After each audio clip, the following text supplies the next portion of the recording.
an assessment right now. Are you getting guests in your club regularly?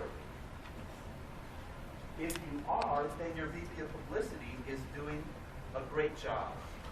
But if you're not getting guests regularly, it means you need to tune in to the VP of Publicity and to the publicity your club's doing. Second, you may be getting guests, but they come and then they go. They don't join. If that's the case, you need to build a strong membership program.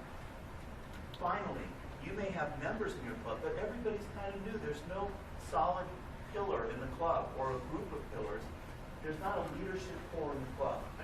People leave after a few months and you've got a rotation, but you don't have that foundation that leadership brings. If that's the case, your education program can be improved. Now, in some cases, you may have 2 or 3 areas.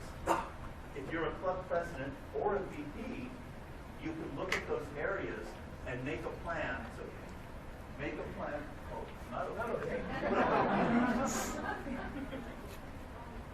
You can make a plan based on that configuration. So the next slide basically says the same thing. You saw a little bit of it previously, so you didn't have this experience right now.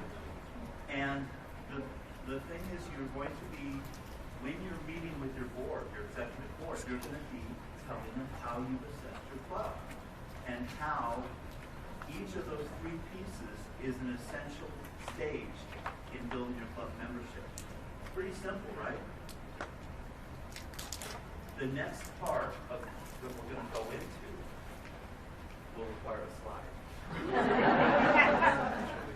Because we're going to go over each of those parts. We're going to go over how you can build publicity, how you can build membership, and how you can get a slide projector to work properly.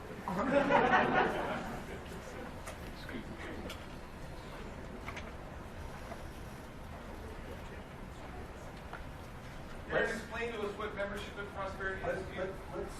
What membership? Well, I'm doing that actually. But I'll continue. So the first part is publicity. What does the word publicity mean? It comes from the word public. It may be something known to others. Some people feel bad about publicity, but it's really just amplifying your visibility in the community. And these days, a lot of that happens on the internet. A lot of that happens through websites, Facebook.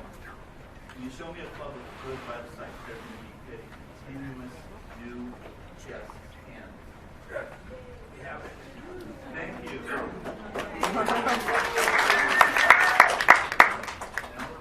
be careful where I walk. Where is the next slide? Well, okay. We've just gone over the infrastructure. The substructure is the secretary, administration and logistics, the treasurer, money and finances, sergeant at arms, managing the workplace. Interestingly, I really believe that those 7 hats, the 3 here and the 4 on the other page, each of you is wearing in your life, whether you're conscious of it or not. And your prosperity and success in life is going to be contingent on how well you do in each of these 7 roles. Now, there's some areas you may not be strong and may need support from outside. But this is a good time to assess, which of these am I good at? Am I strong in being the president of my life? In making public what I do? In bringing in colleagues, members, and other types of connections? Am I good at the logistics, the finances? I often will suggest to people, get some practice. If finances is a challenge, become a treasurer. There's an opportunity to develop each of these 7 roles within your Toastmaster Club, and that will enable you to fill out the 7 hats of leadership in your own life. Secretary, treasurer, and sergeant at arms. Again, those 3 hats are the substructure.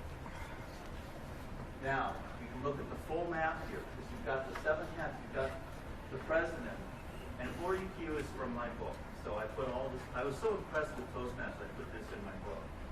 The president is in the center, assessing the infrastructure, which is the top 3, publicity, relationship building, which is membership, and education. And secretary, equipment and workplace, and treasurer is a substructure at the bottom. That forms the word preset. You're presetting your team. It's like presetting a program. You're making sure each of those is functioning, in this case, to bring in members to your club. So let's look at the infrastructure now. Publicity. To make something public, turning strangers into guests, and awing your guests. You really want them to be excited about your club. Awe stands for announcing websites and events. First of all, what I really want to encourage you to do in your community is announce an event. And what that means to me is, instead of saying come to our club anytime, have a specific date. On the 20th, we're doing a special seminar workshop on public speaking. Make that the theme of your meeting.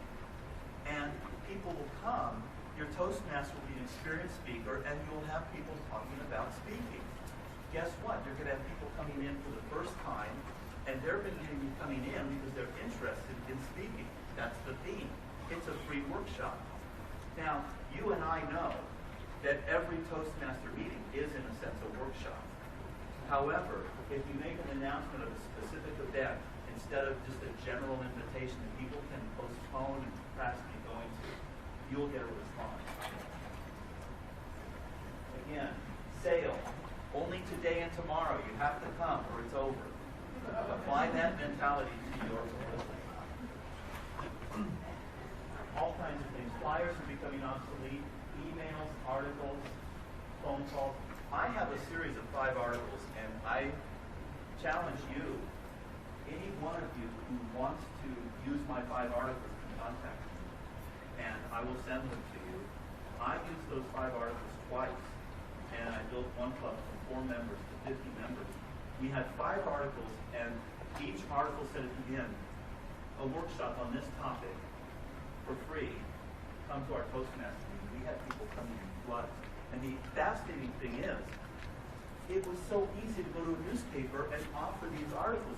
Newspapers are looking for events and stories that are relevant to the community. And I did this twice, once with a monthly, once with a weekly. And they said, yes, on the spot, we will run these 5 articles. And they were running it within a few weeks.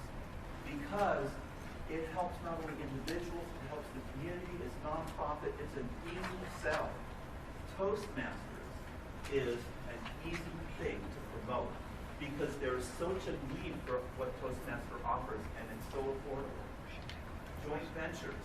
This can mean going into another club and trading emails or another group and joining them in creating a larger email list. Publicity contests. Get your members involved in publicity. Calendar listings. I've seen clubs get 1 calendar listing per month and sustain their income of guests and members through that. I want to mention one other thing, and that is not on there. I forgot what it is. But anybody have? Yeah. What about social media? Like Facebook, Instagram, things like that. That's not really. Right. You see that listed there. That's I designed this several years ago, and I'm not a real social media guy, but some of you probably know that you can build your club through social media very easily. And I think it's definitely relevant. It seems like I sometimes look at the demographics of Toastmasters. It seems like we tend to skew towards maybe more seasoned citizens, especially. So it seems like we want to get people like the millennials and people who are graduating from college and starting their career, or they're trying to find a job, and then Toastmasters helping people do better interviews and help performance, good presentations. Now you reminded me of what I was going to say. If you're in a company club, one of the great things you can do within that club, in that company, is go to the different departments, the different managers, and give a 2-minute presentation to the management of the department and say, you can get your department functioning at a higher level, send your people over to Toastmasters. Their presentations to the higher levels of management will be very impressive. You will exceed and excel all your expectations. And that's one way to get a whole company coming to your club.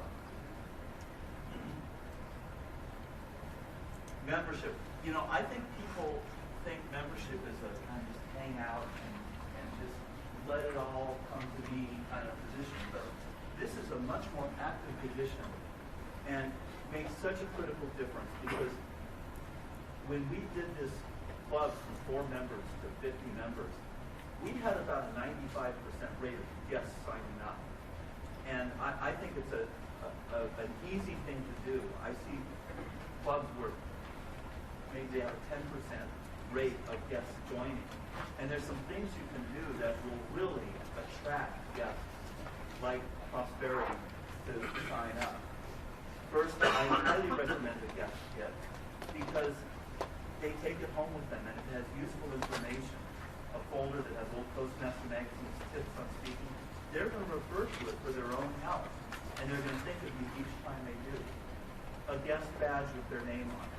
Very important because one of the selling points is going to be table topics with their name is called. Finally have them sign the guest book so you have their information. This is all before they sit down. Okay. Bring out the best, break the ice, empower the guests, serve the guests, and build trust. First of all, I think every member of your club can be involved in supporting the guests because remember, the first time you went to a Toastmaster club, I'll tell you about me. I was really scared. And I really postponed it for months. And I tried to act really cool, but I was just shaking inside.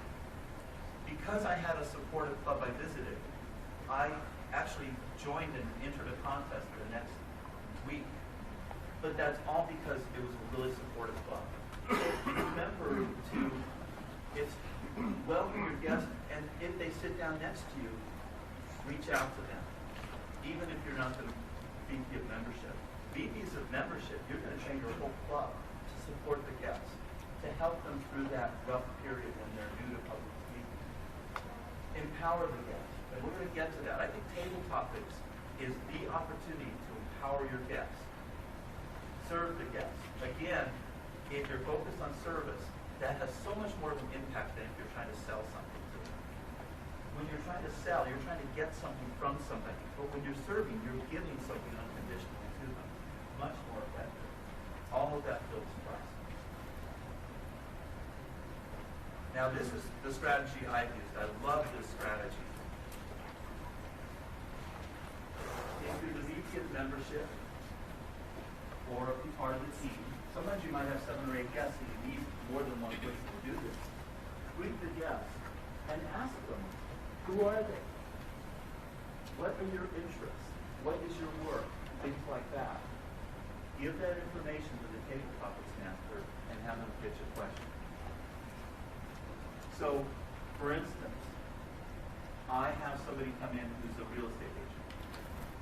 I ask them, what do you love about real estate? That's what I call a soft pitch, because it's something they're familiar with, it's something they're telling me they're interested in and they want to talk about.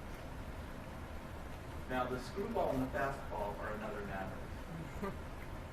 I see a lot of clubs where the guest comes in and the table topics master throws them a fastball, and pow! Tell me about Einstein's theory of relativity.